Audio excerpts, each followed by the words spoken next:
Well, greetings. Been a while, but I've put together most of the pieces that I had.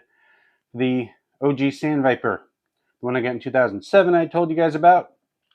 Upgraded it to the point where I can put this together right here. Now, the only parts I needed was the front bulkhead with the shock towers. I don't know where that went. I looked over for it. I needed the DTO3 rebuild kit. Well, the actual shock kits.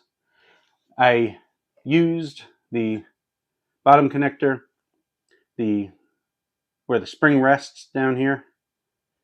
New springs all around because I only needed one, but if you use one old spring and one new spring, it'll just throw everything off.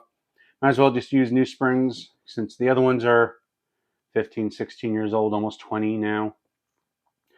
I used the caps on all four, the bodies, and the caps for the O-rings down here.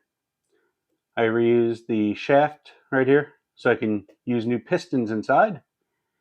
And everything else, there you go. What I needed were tie rods. I didn't have any. I had the ball ends. I had the ball connectors right here, but I had no tie rods.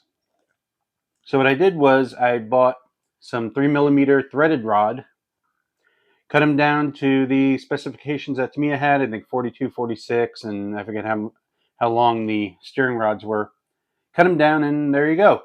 Because the original Sandviper, it came with adjustable tie rods, but did not come with turnbuckles. I was going to buy the turnbuckles, but that was 20 bucks. Threaded rod, 10 bucks for 5 rods. I forget how long. And I have about 3.5 extra.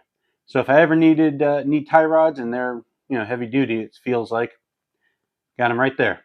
The one thing I did do was I made a shock tower brace because these things are very famous for breaking, the shock towers, if you don't have a brace here. Oh, I tried the baking soda and super glue method of repairing. Seems to work. It's there. I also repaired the hole I made here in the gearbox. That seems to hold. When I run it, we'll see how it works. But I put a silver can in it for now. Put just a cheapy Amazon servo in there. It's slow. It'll do the job. I'm not going to race it or anything. This is just for nostalgia purposes. And then I had a spare FlySky receiver, the GR3E, which is fine for my the regular little FlySky controller. Well, I had plenty of bearings, so bearings all around. In the gearbox, I put regular shielded bearings, and then the wheels and by the diff, I put rubber shielded bearings. The repair job I did on the bulkhead brace, still there. That's Gorilla Glue. After all these years, it's still there. And I have a stock Tamiya servo saver, one of those not so great ones. But what are you going to do? It's great. I have a Hobbywing 1060. Just got it in yesterday. I'm going to put it in.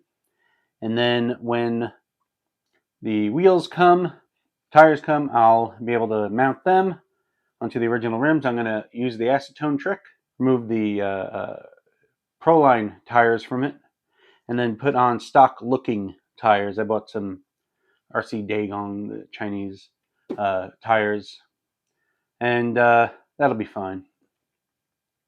And the body, I was thinking of using the heavy metal Sandviper body on here. And the body that I got, I can just paint it however I want. I don't need stickers because MCI decals are 30 bucks. I'm like, hey, I'll save me 30 bucks. Just use the yellow body on here. It'll look stock because it'll be stock. And heavy metal Sandviper, I don't know, let's paint it silver and dark silver, make it, body look heavy metal. Why not? Might as well go with the rest of the theme of that. Anyway, but I'm glad I found everything. In the last video I said I couldn't find the original battery hold down. That's it. I found it. Original battery hold down, original everything. So just a couple things on here are not original, but that's to be expected. And my next video, it should be put together. Thanks for watching.